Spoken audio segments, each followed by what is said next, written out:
Many times you don't want to use text for your logo. Even though it makes sense to add the name of your business within an H1 tag, you might prefer to use an image of your logo. How would you do that? The first step is, of course, to get your logo. If I open up our project, you'll see that I've added a NetTouch logo to the images folder.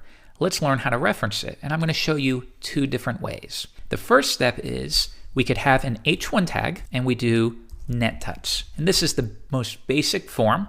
We're using text for our logo. Reload the page. There you are. Now we want to change that and use our logo instead. One way, and this was frowned upon, but I think it's okay and a lot of people do, is you can simply nest an image tag within here. And here we will link to the image, img/nettouch logo.jpg. Now the reason this is okay for SEO purposes is we can still provide alternate text of NetTouch. That way, if images are turned off, it'll still display NetTouch. Now if I reload the page, you see our image. This is fine, but a more common way is to use image replacement. And the way it works is you instead apply the image as a background of the H1 element. A lot of people think this is cleaner, especially for your markup as well. You don't have images. It's easier to understand this is my logo. So let's do this now. H1, and now we're going to specify a background. Now you know we can use colors like red, but we can also specify URLs to the image. In this case, we'll say img NetTouch logo. However, this is not going to work. If I load the page, you're not going to see it. How come? And that's because, remember, your style sheet is within the CSS folder. However, the image is up one folder into the sibling img folder and then within it. So we need to specify from the current file, style.css, go up to your parent, then find a folder called img, and then get NetTouch. So I'm going to do .. / to go up a folder. Now if I reload the page, you're going to see, and this is very odd, isn't it? Remember, heading elements have a display of block by default. If we wanted to override this to inline, you'll see that the width will only be as wide as is necessary. So here, NetTouch is finished, so it immediately cuts off. But next, if I remove that, why is the image repeating the entire width? And that's because even though the text only takes up a small portion, the heading element takes up the entire width that is allowed. As you can see right here, if I resize the window. If we instead change the body, which is the wrapper, and we gave it a width of 600, the background would then be stretched for 600 pixels, like so. But what if we want to say, you know what, I only want this image to display once. Why is it repeating at all? And it's repeating because it's oftentimes common to use a texture or a grain, something like that for a background, in which case you do want it to repeat. That way you don't have to use a massive image when you just maybe want a little bit of a sand background.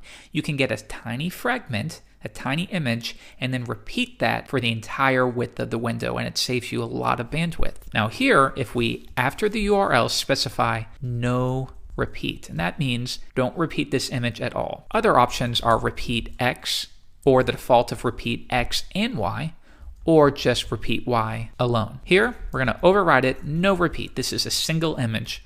And I reload, and now it's being displayed like so. The next step is, though, it looks like the image is cutting off a little bit.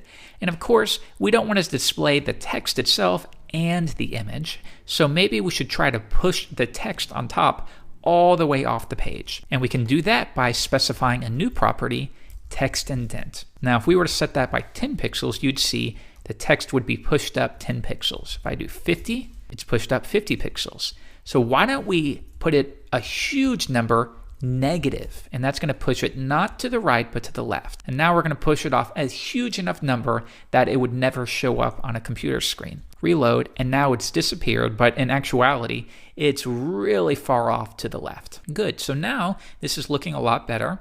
Our markup looks fine, nice and clean. But now I see right here, it seems as if the image is cutting off. And that's because the image itself is taller than the heading text. So we can explicitly state what the width is of this image specifically. And you can do that by maybe opening up Photoshop or going to the image and viewing Get Info. Why don't we do that? Open this up, get info, and we can see right here the dimensions are 142 by 43. So let's specify that now. Come back, width 142 pixels and a height of 43 pixels. And now the H1 will be set specifically to the dimensions of this image, and the text itself will be put off the page. Reload the page, and there we are, and we have perfect image replacement.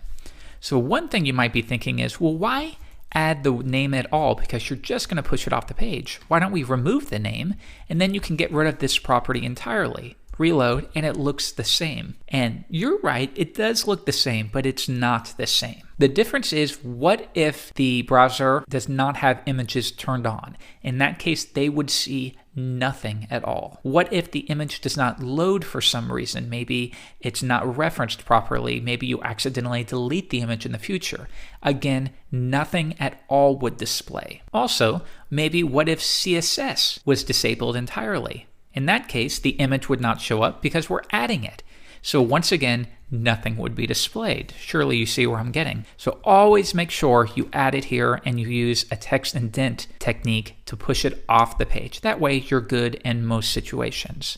Reload the page, and now you've done your first image replacement.